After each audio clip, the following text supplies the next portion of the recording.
जय हिंद फ्रेंड्स। तो स्वागत है आपका हमारे YouTube चैनल हिंद SSI में। हम लोग आज फिर से क्लास 10 का साइंस का क्वेश्चन लेके आए। साइंस का क्वेश्चन कह सकते हैं कि हम लोग जो है कि क्वेश्चन बैंक का जो सीरीज स्टार्ट किए हैं उसमें क्या है 2018 से लेके चलें।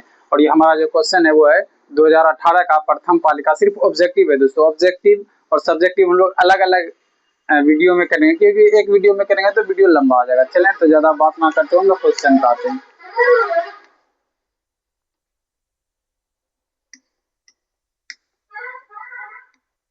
चलिए, तो हमारा पहला क्वेश्चन है, ठीक, ये जो दोस्तों 2018 का, ठीक, 2018 का प्रथम पालिका।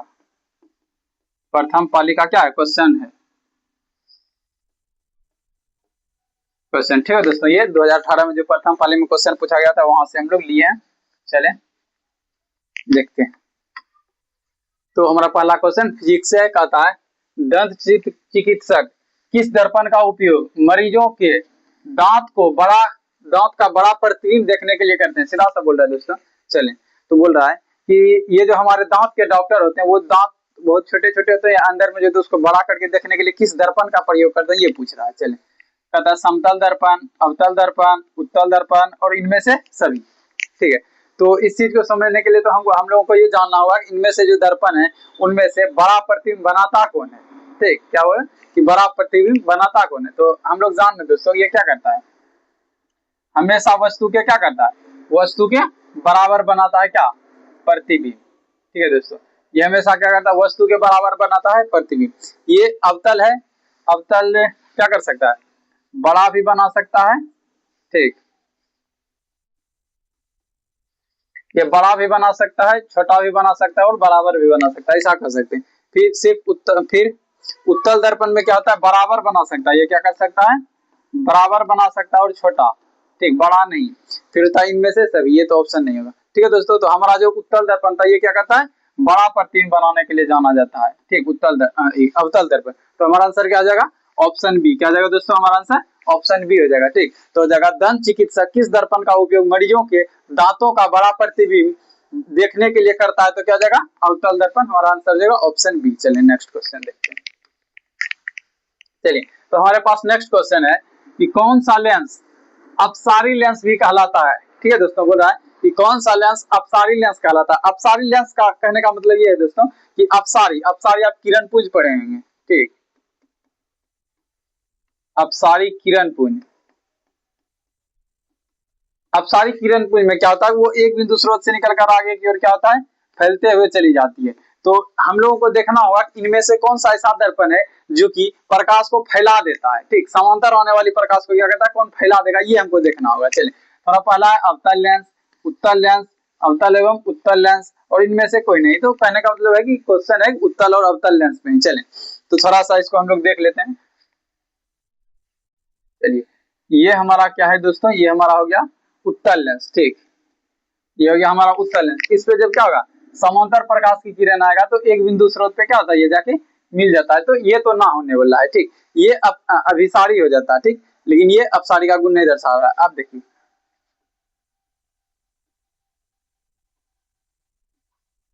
ठीक, ये हमारे पास है अवतल लेंस। ये हमारे पास क्या है दोस्तों, अवतल लेंस। इस पे जब क्या होता है, प्रकाश की किरण ऐसे आपतित होता है, इस तरीके से क्या करता है, आगे की ओर फैला देता है। ठीक है दोस्तों, क्या होता है, ये आगे की ओर फैला देता है। तो कह सकते हैं इनमें से जो हमारा अवतल लेंस है उसके पास अपसारी लेंस का गुण है। तो हमारा आंसर क्या जाएगा, अवतल लेंस। क्या जाएगा दोस्तों, कौन सा लेंस अपसारी लेंस कहलाता है, तो हमारा आंसर हो जाएगा अवतल लेंस अपसारी लेंस कहलाता है। चले नेक्स्ट सवाल देखें। नेक्स्ट है हमारा, पुतली के साइज को कौन नियंत्रित करता है। बोला है दोस्तों कि हमारा जो पुतली होता है, हमारा पुतली आंख में, उसको कौन नियंत्रित करता है। ठीक, तो हमारा आंसर है पक्षमापी, परितारिका, नेत्र लेंस, रेटिना, ये दृष्टि पटल उसी को कहते हैं। चले देखिए दोस्तों, तो कहीं कहीं देखिए दोस्तों इसमें जो है ना, इसका आंसर कहीं कहीं हम देखें कि पक्षमापी भी था। पक्षमापी, पक्षमापी क्या करता है दोस्तों, हमारा आंख को मतलब छोटा है बड़ा से पूरे आकार को कर सकता है। सीधा समझिए, हम लोग ऐसे देखते हैं तो फैलता है, ऐसे करते हैं तो सिकुड़ता है, कौन, पक्षमापी। लेकिन हमारा जो क्या है, पुतली का आकार का बात करेगा तो परितारिका हो जाएगा। ठीक, तो आंसर यहाँ क्या होने वाला, ऑप्शन बी होने वाला है। ठीक, परितारिका क्या है कि दोस्तों इससे जुड़ा हुआ कि मान लीजिए जैसे जैसे कि हम लोग यहाँ से क्या अभी मान लेते छाव में, छाव से धूप में जाएंगे तो क्या होगा, धूप में जब जाएंगे तो ढेर सारा प्रकाश हमारे आंखों में घुसने का प्रयास करेगा, तो हमारा क्या करेगा, हमारा जो ये पुतली है, पुतली क्या करे, ये जो परितारिका है पुतली का आकार को छोटा कर देगा, जिससे कि क्या हो, ज्यादा प्रकाश अंदर ना जा पाए। ठीक, तो चलिए देखते हैं, उस कारण से हम लोग ये आंसर रखते हैं। चलिए, तो क्या जो पुतली के साइज को कौन नियंत्रित करता है, तो परितारिका हो जाएगा। चलिए नेक्स्ट है हमारा, किस दृष्टि दोष को अवतल और उत्तल दोनों लेंस से बने द्विफोकसी लेंस द्वारा सुधार किया जाता है। बोल रहा है कि निम्न में से ऐसा कौन सा दोष है जिसमें उत्तल लेंस और अवतल लेंस से बने द्विफोकसी लेंस का प्रयोग करके उसका निवारण किया जाता है। चलें, तो निकट दृष्टि दोष, दीर्घ दृष्टि दोष, जरा दृष्टि दोष, मोतियाबिंद। चलें समझते हैं पहले रोग को। देखिए, निकट दृष्टि दोष में व्यक्ति को निकट का दिखता है लेकिन दूर का नहीं, समझिए दोस्तों। और दीर्घ दृष्टि दोष में दूर का दिखता है, निकट का नहीं। चलें समझिए, इस तरीके से होता है। और जरा दृष्टि दोष में क्या होता है, ना तो निकट का दिखेगा इसको, ना ही दूर का, ना निकट ना दूर का दिखेगा। और मोतियाबिंद में क्या होता है, धुंधला दिखाई पड़ता है। क्या दिखता है दोस्तों, धुंधला। धुंधला या कह सकते हैं, इसमें क्या होता है, व्हाइट कलर का क्या हल्की परत चढ़ जाती है, ठीक ये। और धुंधला इसमें भी कह सकते हैं, इसमें भी क्या हो जाएगा, धुंधला दिखेगा, ऐसा कह सकते हैं। और इसमें शायद व्हाइट कलर का परत जम जाता है, उसमें भी धुंधला ही होता है। चलें, तो ये व्यक्ति क्या कहता है, ना तो दूर के वस्तु को साफ साफ देख पाता है, ना तो निकट की वस्तु को साफ साफ, बल्कि इसको धुंधला पड़ता है। तो इसमें क्या होता है दोस्तों कि हम लोग देखिए, दूर के लिए हम लोग क्या करेंगे, उत्तल का प्रयोग, और निकट के लिए अवतल का। तो बोल रहा है कि जिसमें दोनों को मिला दिया जाए, तो ना तो इसको दूर का दिख रहा है ना निकट का, तो हम लोग इसमें क्या करेंगे, इसमें क्या करेंगे, दोनों लेंस को मिला देंगे। तो हमारा आंसर क्या जाएगा दोस्तों, ऑप्शन सी, जरा दृष्टि दोष। यानी कि किस दृष्टि दोष को अवतल और उत्तल लेंस दोनों लेंस से बने द्विफोकसी लेंस द्वारा सुधारित किया जाता है, तो हमारा आंसर जाएगा जरा दृष्टि दोष। जरा दृष्टि दोष में अवतल और उत्तल लेंस से बने द्विफोकसी लेंस का प्रयोग किया जाता है। नेक्स्ट है हमारा, एक प्रयोग में अवतल दर्पण द्वारा, क्या बोल रहा है दोस्तों, एक प्रयोग में अवतल दर्पण द्वारा किसी बिंब का प्रतिबिंब एक पर्दे पर प्राप्त किया जाता है। ठीक, बोल रहा है कि एक अवतल दर्पण है, उसमें क्या क्या, एक वस्तु का प्रतिबिंब पर्दे पे प्राप्त किया जाता है। तो दर्पण की फोकस दूरी को निर्धारित करने के लिए प्रयोगकर्ता को मापने की आवश्यकता है। ठीक है दोस्तों, तो मान लिया जाए ये हमारा क्या हो जाए, हमारा ये हो जाए अवतल दर्पण। ठीक, क्या हो जाए, ये अवतल दर्पण। और ये क्या किया जाए, इसमें एक प्रतिबिंब को प्राप्त किया जाए।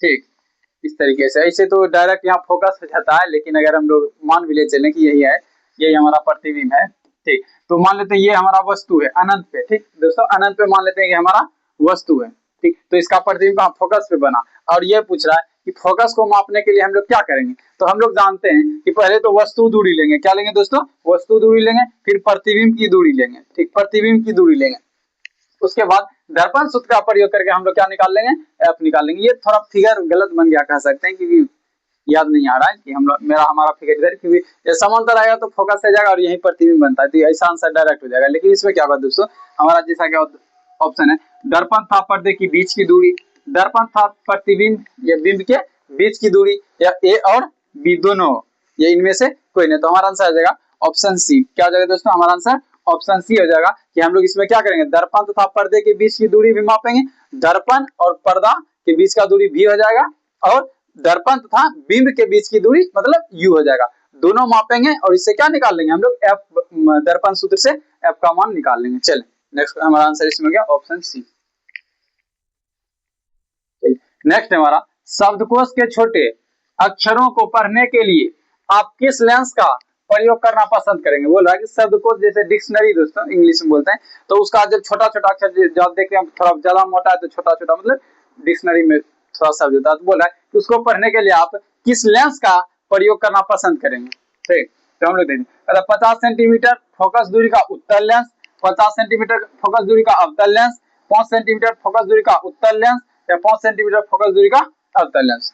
चले ठीक है दोस्तों, तो हम लोग इसमें क्या करेंगे, तो हमारा आंसर हो जाना चाहिए 5 सेंटीमीटर फोकस दूरी का क्या उत्तल लेंस, क्योंकि उत्तल लेंस क्या करेगा, वो थोड़ा सा जब नजदीक रखेंगे, आप लोग जान रहे हैं कि ये क्या करता है, जब उत्तल लेंस में वस्तु नजदीक जाता है तो ये आभासी प्रतिबिंब और बड़ा बनाता है, तो बड़ा करके दिखाने का काम ये करेगा उत्तल लेंस। चलिए नेक्स्ट क्वेश्चन। नेक्स्ट है हमारा, निम्नलिखित में से कौन विद्युत विभवांतर का एसआई मात्रक है। बोल रहा है कि निम्न में से कौन विद्युत विभवांतर का एसआई मात्रक है। वोल्ट, ओम, वोल्ट प्रति कूलम या एम्पीयर। ठीक है दोस्तों, तो हमारा आंसर क्या आ जाता है दोस्तों, विद्युत विभवांतर का एसआई मात्रक। हमारा आंसर आ जाएगा ऑप्शन ए वोल्ट। ठीक है दोस्तों, तो विद्युत विभवांतर का एसआई मात्रक वोल्ट होता है। हमारा आंसर आ जाएगा ऑप्शन ए। नेक्स्ट है हमारा, लघुपतन यानी शॉर्ट सर्किट के समय परिपथ का विद्युत धारा का मान बहुत कम हो जाता है, परिवर्तित हो जाता है, बहुत अधिक बढ़ जाता है, निरंतर परिवर्तित होता है। बोल रहा है कि जब शॉर्ट सर्किट होता है, लघुपतन होता है घर में, जैसे शॉर्ट सर्किट हो गया, तो उस वक्त बोल रहा है कि जो विद्युत धारा हमारे घरों में उसका मान क्या होगा, बहुत कम हो जाता है, परिवर्तित हो जाता है, बहुत अधिक बढ़ जाता है और निरंतर परिवर्तित होते रहता है। ये पूछे। ठीक है दोस्तों, तो हम लोग जान रहे हैं दोस्तों कि जब हमारे घरों में लघुपतन होता है तो क्या होता है, वहाँ विद्युत धारा का बहुत अधिक मान बढ़ जाता है। क्या होता है दोस्तों, वहाँ अधिक मान बढ़ जाता है। तो हमारा आंसर क्या हो जाएगा, ऑप्शन सी, बहुत अधिक बढ़ जाना। तो विद्युत धारा का मान क्या होता है, बहुत अधिक बढ़ जाता है। नेक्स्ट है, प्रोटॉन को आर प्रदर्शित कोई धनावेशित कण किसी चुंबकीय क्षेत्र द्वारा उत्तर की ओर विक्षेपित हो जाता है। चुंबक क्षेत्र की क्या दिशा क्या है। ठीक, तो दक्षिण की ओर, पूर्व की ओर, अधोगमी और ऊपरीगमी, अधोमुखी और ऊपरीमुखी है आंसर। ठीक, तो हमारा आंसर क्या आ जाएगा दोस्तों, ऑप्शन 9 का आ जाएगा ऑप्शन डी, ऊपरीमुखी। क्या हो जाएगा दोस्तों, ऊपरीमुखी हो जाएगा। चलिए नेक्स्ट देखते हैं। चलिए नेक्स्ट है, सीधे तार को एक आयताकार कुंडली, बोल रहा है कि सीधे तार की एक आयताकार कुंडली किसी चुंबकीय क्षेत्र में घूर्णन करते हुए इस कुंडली में प्रेरित विद्युत धारा की दिशा में कितने परिभ्रमण के पश्चात परिवर्तन होता है। आंसर है option A 2, option B 1, option C आधे और ऑप्शन डी चौथाई। चले, तो इसका आंसर हो जाएगा दोस्तों आधे, ऑप्शन सी। क्या हो जाएगा दोस्तों, इसका आंसर हो जाएगा आधे, ऑप्शन सी। चलिए नेक्स्ट क्वेश्चन देखते हैं। नेक्स्ट है हमारा, किसी विद्युत धारावाही सीधी लंबी परिनालिका के भीतर चुंबकीय क्षेत्र शून्य होता है। इसके सिरे की ओर जाने पर घटता है, इसके सिरे की ओर आने पर बढ़ता है, सभी बिंदुओं पर समान होता है। मान लेते हैं दोस्तों कि ये क्या बोल रहा है, धारावाही परिनालिका। परिनालिका हम लोग जान रहे हैं कि इस तरीके से हम लोग बनाते हैं परिनालिका। ठीक, कोई विद्युत रोधी लेते हैं और इस पे क्या करते हैं हम लोग दोस्तों, इस पे हम लोग क्या करते हैं, इस तरीके से तार लपेट देते हैं पूरा। ठीक, और इसमें क्या करते हैं, जब विद्युत धारा प्रवाहित करते हैं यहाँ चुंबकीय क्षेत्र उत्पन्न होता है, इसी को हम लोग क्या करेंगे, परिनालिका कहते हैं। तो परिनालिका, तो इसमें बोल रहा है कि चुंबक क्षेत्र कहाँ होता है, भीतर बाहर, जो भी पूछ रहा है। चले, सिरे को आने पे बढ़ता है घटता है, तो कुछ ऐसा नहीं होता। इसमें क्या होता है, सभी बिंदु हम लोग क्या करते हैं, तार को पूरा सटा के लपेटते हैं। क्या करते हैं दोस्तों, इस तरीके से समझ सकते हैं, तार को हम लोग क्या करते हैं, इस तरीके से पूरे सटा को एकदम से पूरा सटा के इसको क्या करते हैं, इस तरीके से लपेटते हैं और इसमें विद्युत धारा प्रवाहित करते हैं दोनों छोर से। तो क्या होता है, इसमें यहाँ पे चुंबक क्षेत्र उत्पन्न होता है। तो वही पूछ रहा है चुंबक क्षेत्र की दिशा क्या होगी, तो समान तरीके से तार लपेटे तो क्या होगा, सभी बिंदुओं पे क्या होगा दोस्तों, समान होगा। तो हमारा आंसर क्या जाएगा, ऑप्शन डी। ठीक ठीक, सभी बिंदुओं पे क्या होगा, समान होगा। चुंबक क्षेत्र क्या होगा, सभी बिंदुओं पे समान होगा। नेक्स्ट है, सौर कुकर के लिए कौन सा दर्पण सर्वाधिक उपयुक्त होता है। बोल रहा है कि हम लोग जो सौर कुकर यूज करते हैं दोस्तों, तो उसमें उसके लिए कौन सा दर्पण सर्वाधिक उपयुक्त है। समतल दर्पण, उत्तल दर्पण, अवतल दर्पण है, इनमें से सभी। तो वो चलें, तो हम लोग जानते हैं दोस्तों कि सौर ऊर्जा में क्या होता है, ये जो हमारा क्या होता है, अवतल लेंस होता है दोस्तों। ये क्या करता है, ऐसे आने वाली प्रकाश को ऐसे एक जगह क्या करता है, एकत्रित कर देता है यहाँ पे। ठीक, एक जगह पे क्या कर देता है, एकत्रित कर देता है। तो इसी तरीके से क्या होता है, जब हम लोग सौर ऊर्जा में इस तरीके से मान लिया जाए कि ये हमारा सौर भट्टी है, यहाँ पे इसमें ढक्कन में ही लगा रहता है। अगर इस तरीके से उठा दें तो जब इस पे प्रकाश की किरण पड़ेगा तो ये क्या करेगा, मतलब यहाँ भी लगा हुआ रहता है, तो ये एक जगह क्या करेगा, एकत्रित कर जाएगा एक जगह पे प्रकाश को, और वहां ज्यादा हीट उत्पन्न होगा। ठीक, तो हम लोग कह सकते हैं इसके लिए हमारे लिए क्या होगा, उत्तल दर्पण सर्वाधिक उपयुक्त होगा। किसके लिए, सौर कुकर के लिए कौन होगा, उत्तल दर्पण हमारे लिए सर्वाधिक उपयुक्त होगा। तो हमारा आंसर क्या जाएगा, ऑप्शन सी। नेक्स्ट है, चिपको। बोला दोस्तों कि चिपको आंदोलन का मुख्य उद्देश्य संरक्षित करना था। बोल रहा है कि हम लोग जो चिपको आंदोलन चलाए थे उसमें से हमारा मुख्य उद्देश्य क्या था, किसको संरक्षित करने का उद्देश्य था, ये पूछ रहा है। ठीक, बोला मिट्टी को, वृक्षों को, जल को या बिजली को। बोला किसको संरक्षित करने का उद्देश्य था। चले थोड़ा देखिए इसको,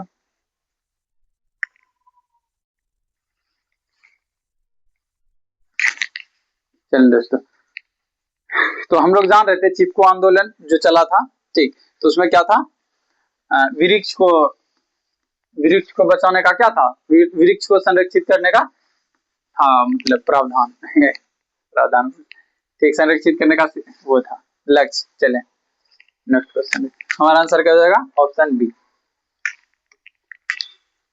नेक्स्ट है हमारा, निम्नलिखित में से किस विलयन का उपयोग दीवारों की सफेदी करने के लिए किया जाता है, बोल रहा है निम्न में से किसके विलयन का प्रयोग दीवारों की सफेदी करने, मतलब दीवार को उजला कलर करने के लिए किया जाता है, तो बोल रहा है CaHCO3 का होल 2 या CaOH2 का होल 2 या NaOH या NaHCO3 का प्रयोग करते हैं, ठीक, मतलब इसके विलयन का बोल रहे हैं, ठीक है दोस्तों।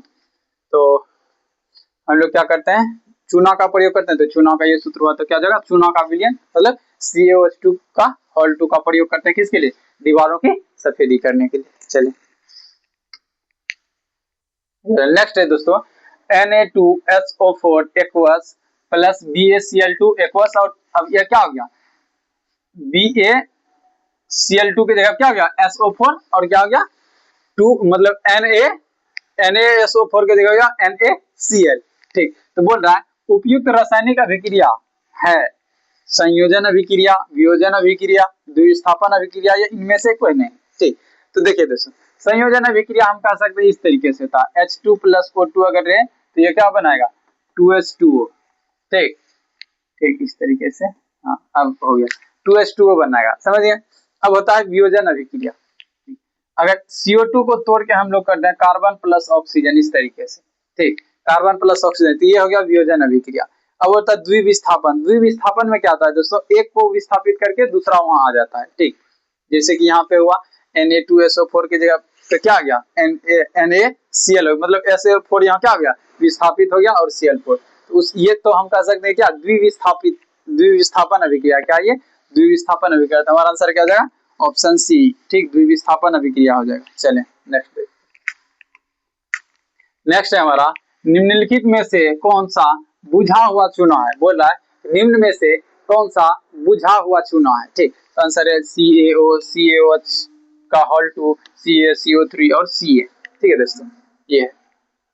चल तो हमारा आंसर क्या जाएगा दोस्तों, बुझा हुआ चूना का सूत्र होता है CaOH2 का होल 2, ठीक। देखिए दोस्तों, 9th में अगर कोई बच्चा केमिस्ट्री ठीक से पढ़ लेता है तो 10th में भी आगे अगर ठीक ठाक पढ़ ले तो केमिस्ट्री उतना वो नहीं है हार्ड। चल नेक्स्ट है हमारा, लवण Na2CO3 का जल विलयन का पीएच है, ठीक है दोस्तों, बोल रहा है लवण Na2CO3 का जल विलयन का पीएच क्या है, मतलब है, ऑप्शन है 7, 7 से अधिक, 7 से कम, या इनमें से कोई नहीं, ठीक है दोस्तों।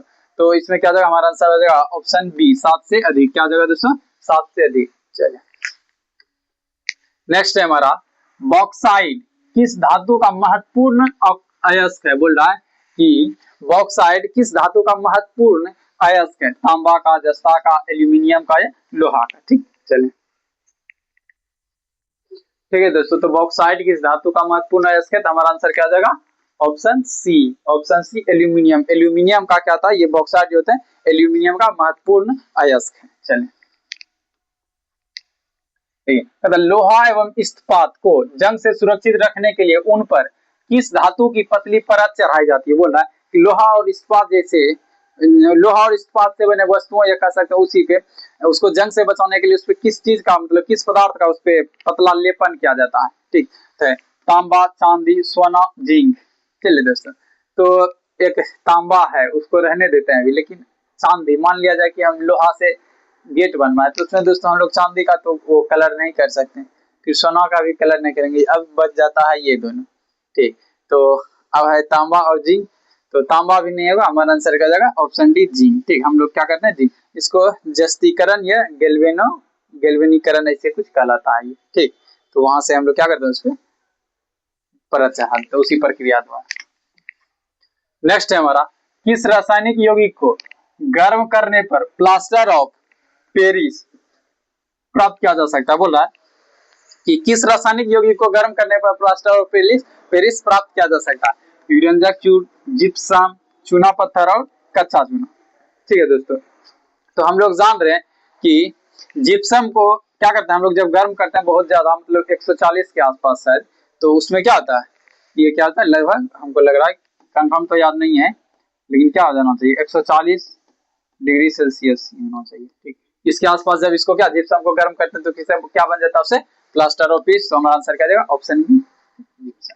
चलिए नेक्स्ट है दोस्तों, प्रोपेन में उपयुक्त प्रोपेन में उपस्थित क्रियात्मक समूह, बोल रहा है कि प्रोपेन में उपस्थित क्रियात्मक समूह है OH, मतलब bond OH, bond CHO, bond CO, bond COOH, ये है ठीक क्रियात्मक समूह का तत्व है। बोल रहा है कि प्रोपेन में उपस्थित क्रियात्मक समूह कौन सा है। ठीक, तो हमारा आंसर क्या जाएगा दोस्तों, हमारा आंसर आ जाएगा ऑप्शन सी। ठीक, सी बॉन्ड CO बॉन्ड, हमारा आंसर क्या जाएगा, ये ऑप्शन सी, प्रोपेन में उपयुक्त उपस्थित क्रियात्मक समूह क्या, बॉन्ड CO बॉन्ड। नेक्स्ट है एसिटिक अम्ल का यूपैक नाम है। ठीक, बोला एसिटिक अम्ल का IUPAC मतलब यूपैक नाम है। ठीक, ये पूछ रहा है एथेनोइक अम्ल, मेथेनोइक अम्ल, प्रोपेन और इनमें से कोई नहीं। ठीक, तो एसिटिक अम्ल का जो है यूपैक नाम क्या होता है, एथेनोइक अम्ल। आंसर क्या जाएगा हमारा आंसर आ जाएगा ऑप्शन ए, एथेनोइक अम्ल होता है। नेक्स्ट है विद्युत अपघटनी परिसंस्करण में अशुद्ध धातु को बनाया जाता है। विद्युत अपघटनी परिसंस्करण जो होता है दोस्तों, बोला उसमें अशुद्ध धातु को बनाया जाता है, एनोड, कैथोड, अपघट या इनमें से सभी। तो हमारा आंसर क्या जाएगा दोस्तों, इसमें हो जाएगा एनोड। हमारा आंसर हो जाएगा ऑप्शन ए, एनोड। चलिए नेक्स्ट क्वेश्चन देखते हैं। चलिए नेक्स्ट है हमारा, अष्टक सिद्धांत को किसने स्थापित किया था। बोला कि अष्टक सिद्धांत किसने दिया था, डॉबेराइनर, न्यूलैंड्स, मेंडलीफ या हेनरी मोसले। बोल रहा है कि अष्टक सिद्धांत किसने दिया था, ये सीधा समझिए, ये किसने स्थापित किया था। ठीक, तो हमारा आंसर क्या जाएगा दोस्तों, न्यूलैंड्स। किन्होंने क्या था, न्यूलैंड साहब ने क्या था, अष्टक सिद्धांत को प्रतिपादित किया था, स्थापित किया था। चलिए नेक्स्ट है हमारा, आधुनिक आवर्त नियम के अनुसार तत्वों का गुणधर्म। बोल रहा है आधुनिक आवर्त नियम के अनुसार तत्वों का गुणधर्म क्या है, परमाणु द्रव्यमान का आवर्त फलन, परमाणु संख्या का आवर्त फलन, परमाणु साइज का आवर्त फलन और परमाणु आयतन का आवर्त फलन। ठीक, तो हमारा आंसर क्या जाएगा दोस्तों, परमाणु संख्या का आवर्त फलन, ऑप्शन बी हो जाएगा। परमाणु संख्या का आवर्त फलन है आधुनिक आवर्त नियम के अनुसार क्या होता है, परमाणु संख्या आवर्त फलन होता है। चलिए नेक्स्ट क्या था, निम्नलिखित में से कौन सा आयन लाल लिटमस विलयन को नीला कर देता है। बोल रहा है निम्नलिखित में से कौन सा आयन लाल लिटमस विलयन को नीला कर देता है, hydrogen ion, hydroxide ion, chlorine का जो आयन है और ऑक्सीजन का आयन। चलिए इसको इस तरीके से समझते दोस्तों कि हम लोग ये याद करते हैं क्या, इस तरीके से समझते, बोला अनिल इस तरह लिखिए, और अगर हम अनिल अ को हम लोग अम्ल मान ले, नील को नीला मान ले, नी को हम लोग नीला बना दे और ल का लाल, इसका हो जाता है दोस्तों कि ये जो अम्ल है ये नीला लिटमस पत्र को, ठीक, ये क्या कर देगा, लाल कर देगा। ठीक, मतलब अम्ल नीला को लाल करता है। बोला निम्नलिखित में से कौन सा आयन लाल लिटमस पत्र को क्या कर देगा, नीला। यहाँ क्वेश्चन है कि लाल को नीला, लाल को क्या करना है दोस्तों, यहाँ नीला करना, और यहाँ क्या था, नीला से लाल करना था। तो ये अनिल मतलब अम्ल वाला ये यूज करते हैं, अनिल लिख के इस तरीके से हम लोग कर सकते हैं, ट्रिक याद करने का। और ये कह रहा है कि लाल से नीला, तो अगर हम लोग जान गए दोस्तों कि ये तो थोड़ा इसी में ना अम्ल और क्षार में ही थोड़ा ये चलता है कंपटीशन, एक तरफ जब पता चल गया कि अम्ल है दूसरी तरफ क्षार होगा, हम जान गए। ठीक, इसका प्रतिद्वंदी ये और इसका प्रतिद्वंदी ये। ठीक, तो क्या हो गया, ये लाल लिटमस पत्र को नीला करने के लिए क्या हो जाएगा, क्षार चाहिए, और हाइड्रोक्साइड आयन क्या है, एक क्षार है। ठीक, हमारा आंसर क्या जाएगा, ऑप्शन बी। ठीक, OH आयन। चलिए नेक्स्ट है दोस्तों, पादप में जाइलम उत्तरदायी है। ठीक है दोस्तों, बोल रहा है पादप में जाइलम उत्तरदायी है जल का वहन के लिए, भोजन का पाचन, अमीनो अम्ल का वहन और ऑक्सीजन का वहन। ठीक है दोस्तों, इसमें बोल रहा है जाइलम, हम लोग उतना तो ज्यादा नहीं दोस्तों, लेकिन थोड़ा सा एक कॉन्सेप्ट लेके चलते हैं हम लोग। जाइलम का बात कर रहा है यहाँ, जाइलम तो इसको हम लोग जड़ समझ लेते हैं। क्या समझ लेते हैं, जड़ से इसको क्या करते हैं हम लोग रिलेट कर देते हैं और समझते हैं कि जड़ से जो ऊपर पानी को लेके जाएगा वही क्या है, जाइलम, और एक होता है फ्लोएम। और क्या होता है दोस्तों, अब ये जो फ्लोएम है हम लोग जानते हैं कि पत्तियों में भोजन को क्या करता है, पूरे पौधे में पहुंचाता है, पौधे के ये पेड़ पौधे के पूरे शरीर में पहुंचाता है, कौन, ये भोजन। भोजन को, इसको हम लोग क्या करते हैं फ्लो। फ्लो मतलब क्या, फ्लो मतलब बह जाना, कि आप कहीं भी फ्लो कर जाइए, मतलब कहीं भी चल जाइए, तो उसके लिए हम लोग फ्लोएम को यूज करते हैं। और जाइलम मतलब जड़ से आप जल को लेकर ही सिर्फ ऊपर जाइएगा, ये जाइलम का हम लोग समझते हैं। इस तरीके से याद करने का बोलिए तरीका अपना अपना सबका आता है, आप लोग अपने से भी बनाइएगा। चले, तो इस तरीके से हमारा क्या हो जाएगा, जल का वहन। जाइलम किसके लिए उत्तरदायी है, जल का वहन के लिए, तो हमारा आंसर क्या जाएगा ऑप्शन ए, जल का वहन के लिए उत्तरदायी है जाइलम। चलिए नेक्स्ट है दोस्तों, निम्नलिखित में से किसे कोशिका का ऊर्जा ऊर्जा मुद्रा के रूप में जाना जाता है। बोला कि निम्न में से किसे कोशिका का ऊर्जा मुद्रा के रूप में जानते हैं, एडीपी, एटीपी, डीटीपी या पीडीपी। ठीक, तो हमारा आंसर क्या जाएगा दोस्तों, हमारा आंसर हो जाएगा ऑप्शन बी, एटीपी। एटीपी, ठीक, एटीपी का हम लोग क्या करते हैं, ऊर्जा मुद्रा के रूप में जानते हैं। नेक्स्ट है हमारा, पत्तियों में गैसों का आदान प्रदान कहाँ होता है। बोला कि जो पत्ती होता है उसमें गैसों का आदान प्रदान कहाँ होता है, सीरा, रंध्र, मध्य सीरा या इनमें से कोई नहीं। तो हम लोग जानते हैं दोस्तों कि क्या होता है, कोई भी पत्ती है इसमें क्या होता है, रंध्र पाया जाता है। ठीक, यहाँ पे क्या होता है, छोटे छोटे छिद्र होते हैं और वो क्या होते हैं, रंध्र होते हैं, और उसी से क्या होता है, गैसों का आदान प्रदान होता है। तो हमारा आंसर क्या जाएगा दोस्तों, ऑप्शन बी, रंध्र। ठीक, तो रंध्र से ही पत्तियों में गैसों का आदान प्रदान होता है। चलिए नेक्स्ट है, हृदय से रक्त मतलब हृदय से रक्त यानी रुधिर को संपूर्ण शरीर में पंप किया जाता है। ठीक है दोस्तों, ये क्वेश्चन है। ठीक, फेफड़ों द्वारा, नीले द्वारा, अलिंदों द्वारा, इनमें से सभी। चले हम लोग दिल बनाते हैं, बोले तो हृदय बनाते हैं। ठीक, ये हमारा हृदय, हमारा नहीं, हाँ हमारा, सब का हृदय ऐसा ही होता है। ठीक, कुछ समझने के लिए तो ऐसा भी बना सकते हैं, इससे बेटर भी बन जाएगा, लेकिन इतना ही काफी है। चले, तो ये 4 चैम्बर में बांट दिए, 1 2 3 और 4, ये तो इस तरीके से भी हम लोग बांट सकते हैं, 1 2 1 2। ठीक, तो अगर इस तरीके से बांटे तो थोड़ा दिक्कत हो जाएगा, या तो चलिए जैसे बांटना बांटे। ये हम लोग जानते हैं ऊपर वाला क्या होता है दोस्तों, अलिंद होता है। क्या होता है, ये दोनों अलिंद, और नीचे वाला दोनों क्या होता है, नीलय होता है। ठीक, नीलय। चलिए, तो ये हो गया। तो बोल रहा है अब कि शरीर में पंप करता था, हम लोग जानते हैं नीलय दोस्तों, ये जो पंप यहाँ से करता है ना, तब ये पूरे शरीर में खून जाता है, तो कह सकते हैं इसमें नीलय पंप करता है। कौन पंप करता है, नीलय। तो हमारा आंसर क्या जाएगा, ऑप्शन बी, नीलय द्वारा। हमारे शरीर में जो पंप होता है दोस्तों रक्त, ये नीलय करता है, नीलय इधर से पंप करता है। ये क्यों, क्योंकि नीलय नीचे में है तो नीचे पंप करेगा, और ऊपर में अलिंद है तो अलिंद का वो काम नहीं है पंप करने का। चलिए नेक्स्ट है, कौन सा पादप हार्मोन पत्तियों के मुरझाने के लिए क्या है उत्तरदायी। बोला है कि निम्न में से कौन सा पादप हार्मोन ऐसा है जो कि पत्तियों को मुरझाने के लिए उत्तरदायी होता है, ऑक्सीन, साइटोकाइनिन, एब्सिसिकम, जिब्रेलिन। जिब्रेलिन, देखिए दोस्तों ऐसा होता है, मान लेते हैं घर में भतीजा भतीजी भगना भगनी होता है, अगर मान लेते वो द्वार पे खेल रहा था, वो रोते हुए आ जाए, तो पता चल जाता है कि इसको के पीटा होगा, के छुआ होगा, तभी रो रहा है। क्योंकि वहां पे समझ रहे हैं, कोई मामा या कोई चाचा ऐसा होता है जो कि उसको थोड़ा छू दिया, बलजोड़ियों एक थप दे दिया, तो रोते हुए घर चला जाता है।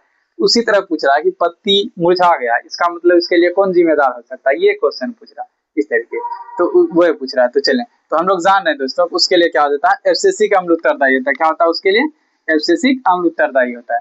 एब्सिसिक अम्ल के कारण ही क्या होता है, पत्ते मुरझाते हैं, ये झड़ जाते हैं। चलिए नेक्स्ट है, जड़ का अधोगामी वृद्धि। बोल रहा है कि जड़ का अधोगामी वृद्धि प्रकाश अनुवर्तन है, गुरुत्वानुवर्तन, जलानुवर्तन या रसायन अनुवर्तन। अधोगामी वृद्धि मतलब नीचे की ओर वृद्धि होता है दोस्तों। ठीक, अधोगामी वृद्धि बोले तो नीचे की ओर।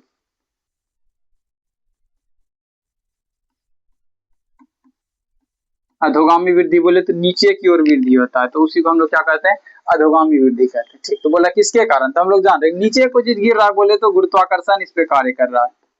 ठीक, नीचे अगर कोई चीज गिर रहा है, इसका मतलब क्या कर रहा है, गुरुत्वाकर्षण इस पे कार्य कर रहा है। ठीक, तो क्या जाएगा हमारा आंसर, गुरुत्वानुवर्तन। क्या जाएगा दोस्तों, ऑप्शन बी, गुरुत्वानुवर्तन के कारण क्या था, जड़ का अधोगामी वृद्धि होता है। चलिए नेक्स्ट है हमारा, पोन्स, मेडुला और अनुमस्तिष्क। अग्र मस्तिष्क का हिस्सा है, मध्य मस्तिष्क का हिस्सा है, पश्चिम मस्तिष्क का हिस्सा है, प्रमस्तिष्क का हिस्सा है। बोल रहा है कि किसका हिस्सा है। चले, तो पोन्स, मेडुला और अनुमस्तिष्क किसका हिस्सा हम लोग देखें थोड़ा, तो क्या जाएगा दोस्तों, ये पश्च मस्तिष्क का हिस्सा है। किसका है दोस्तों, ये सारा का सारा क्या है, पश्च मस्तिष्क का हिस्सा है। चलें, ऑप्शन सी हमारा आंसर हो जाएगा। नेक्स्ट नेक्स्ट है, निम्नलिखित में से निम्नलिखित कौन सी अनैच्छिक क्रिया नहीं है। बोला है कि अनैच्छिक क्रिया नहीं है। बोला निम्न में से कौन अनैच्छिक क्रिया नहीं, वमन, चबाना, लाराना, हृदय का धड़कन। वमन मतलब उल्टी होता है दोस्तों, उल्टी है वोमिटिंग। चलें इसको समझते हैं। बोला निम्नलिखित कौन सी अनैच्छिक है, अनैच्छिक क्रिया मतलब जो कि बिना मतलब उस क्रिया को हम लोग नियंत्रित नहीं कर सकते, हमारे बिना इच्छा के भी वो हो जाएगा। बोला है कौन नहीं है, बोला कि कौन अनैच्छिक क्रिया नहीं है। तो हम लोग जानते हैं दोस्तों चबाना क्या है, अनैच्छिक क्रिया नहीं है। चबाएंगे हमारा मन होगा तभी से, मुंह बंद कर लेंगे थोड़े चबाएंगे, रुक जाएंगे तो रुक जाएंगे, ठीक। तो ये नहीं, लेकिन वमन उल्टी कतरों को कंट्रोल करते हैं, गाड़ी में बैठ जाते हैं कि नहीं हो तो हो ही जाता, तो हो गया वमन।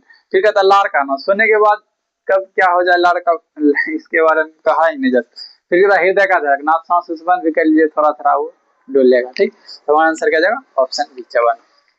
चलिए नेक्स्ट है हमारा अलैंगिक जनन मुकुलन द्वारा होता है। बोला अलैंगिक जनन का एक प्रकार होता है मुकुलन, बोला उसके द्वारा होता है अमीबा में, यीस्ट में, प्लाज्मोडियम में, ये लेशमिनिया में, ठीक। तो हम लोग जान रहे हैं दोस्तों, फेमस क्वेश्चन है कि यीस्ट में क्या होता है, मुकुलन द्वारा जनन होता है। दो गो तो एग्जाम्पल हम लोग याद करते हैं मुकुलन के लिए, एक यीस्ट और एक हाइड्रा।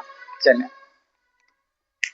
नेक्स्ट है शुक्राणु का निर्माण होता है। बोल रहा है कि शुक्राणु का निर्माण कहाँ होता है, वृषण में, गर्भाशय में, अंडाशय में, इनमें से सभी। चलिए दोस्तों ये वृषण ये पुरुष का भाग है, मतलब कह सकते हैं नर भाग है, ये गर्भाशय ये भी मादा भाग है, और ये अंडाशय ये भी क्या है मादा भाग है। और ये शुक्राणु जो है ये कह सकते हैं, ये भी हम कहेंगे कि नर भाग है एक तरह से मान लें। तो नर भाग का निर्माण तो नर भाग में ही होगा शुक्राणु का, तो कह सकते हैं ये तो ऐसे खत्म हो गया और ये भी खत्म। ऑप्शन तो हमारा आंसर बच गया, ऑप्शन बच गया ऑप्शन ए वृषण हो जाएगा हमारा आंसर, कि शुक्राणु का निर्माण वृषण में होता है। चले नेक्स्ट है पुष्प का कौन सा भाग फल बनता है। बोल रहा है कि निम्न में से कौन सा भाग, मतलब पुष्प का कौन सा भाग फल बन जाता है आगे चल के, परागकोश, वर्तिका, अंडाशय। हम लोग जानते हैं दोस्तों ये जो अंडाशय होता है ये आगे चल के किसमें विकसित, फल में विकसित होता है, किसमें फल में, ठीक। तो हमारा आंसर क्या जाएगा ऑप्शन डी, अंडाशय किसमें हो जाता है फल में विकसित, कह सकते हैं परिपक्व पुष्प जब हो जाता है तो ये अंडाशय फल में विकसित हो जाता है। नेक्स्ट है दोस्तों लिंग गुणसूत्र का पूर्ण जोड़ा पाया जाता है। लिंग गुणसूत्र का पूर्ण जोड़ा पाया जाता है पुरुष में, स्त्री में, पुरुष स्त्री दोनों में, किसी में नहीं। पूर्ण जोड़े का मतलब ये होता है दोस्तों कि दोनों एक ही जैसा, ठीक। तो हम लोग जानते हैं कि हम लोगों में एक्स वाई होता है और मादा में एक्स एक्स होता है, तो हाँ वो भी लिंग गुणसूत्र, क्या बोल रहा है वो भी लिंग गुणसूत्र। हम लोग लिंग गुणसूत्र बोलते हैं एक्स एक्स ही होता है। इस पे तो हम लोग पहले भी ऑब्जेक्टिव का किए तो उस पर बताए हुए हैं अच्छे से, ठीक। ये हम लोग जान रहे हैं कि अगर कोई मादा है, ठीक, और कोई नर है तो इसमें क्या होता है 44+2, मतलब ये क्या होते हैं दैहिक गुणसूत्र होते हैं दोस्तों, क्या होते हैं दैहिक गुणसूत्र, और ये क्या होते हैं लिंग गुणसूत्र। और हम लोग दैहिक गुणसूत्र तो सामान्य है, तो लिंग गुणसूत्र में मादा में देखे तो एक्स एक्स होता है और पुरुष में लिंग गुणसूत्र एक्स वाई। तो वही बोल रहा है कि किसमें लिंग गुणसूत्र पूर्ण जोड़ों में, और बोलते हैं लिंग गुणसूत्र किसमें पूर्ण जोड़ों में पाया जाता है, तो हमारा क्या जाएगा स्त्री में, ठीक। ऑप्शन क्या जाएगा हमारा आंसर रहेगा ऑप्शन बी। चले ठीक, तो नेक्स्ट क्वेश्चन है मानव शरीर की किसी सामान्य कोशिका में गुणसूत्र कितने युग्म में होते हैं। युग्म में मतलब होता है दोस्तों जोड़ा, क्या होता है युग्म मतलब जोड़ा हो जाता है।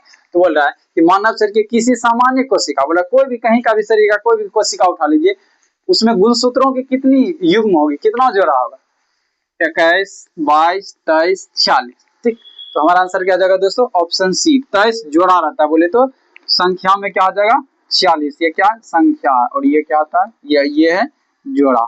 चलिए दोस्तों और हम लोग जानते हैं कि मादा से क्या आते हैं, इसे मादा, ये मादा से कितने आते हैं 23 संख्या में, और इससे 23 दोनों मिलके क्या हो जाते हैं 23 जोड़ा, क्या हो जाता है जोड़ा बन जाता है, और ये संख्या में 46 हो जाता है, दोनों से आधा आधा।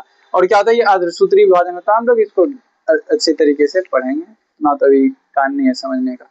चलिए नेक्स्ट है हमारे पास निम्न में से कौन से समूहों में केवल जैव निम्नीकरण पदार्थ है। बोल रहा है कि जैव निम्नीकरण मतलब जिसको कि जैविक प्रक्रिया के द्वारा क्या खत्म समाप्त किया जा सकता है। चलिए बोल रहा है घास, पुष्प तथा चमड़ा। घास और पुष्प को आप इसमें खत्म कर सकते हैं लेकिन चमड़ा को नहीं, ठीक। बोल रहा है घास, लकड़ी एवं घास, ठीक है दोस्तों, घास को भी खत्म कर सकते हैं, लकड़ी को भी और घास को भी खत्म कर सकते हैं। चले नेक्स्ट है फसलों के छिलके, केक एवं रबर। फसल के छिलके को कर सकते हैं और क्या रबर, केक को भी कर सकते हैं लेकिन रबर को नहीं कर सकते। नेक्स्ट है केक, लकड़ी एवं घास, ठीक है दोस्तों। तो हम लोग केक को भी कर देंगे, लकड़ी को भी कर देंगे, घास को भी कर देंगे। हमको लग रहा है कहीं ना कहीं ऑप्शन में गलती हो गया देने में दोस्तों, घास लकड़ी एवं घास नहीं देना था यहाँ पे। ठीक, तो जो भी हो इस तरीके से तो हमारा क्या हो जाता आंसर, बी और डी दोनों हो जाता। अगर इस तरीके से ऑप्शन को देखा जाए तो क्या हो जाएगा दोस्तों हमारा आंसर, केक लकड़ी एवं घास, घास लकड़ी एवं घास। अगर केक को यहाँ पे छोड़ दिया जाएगा और बोले ऐसे तो खाने वाला पदार्थ ही भी हो ही जाता है।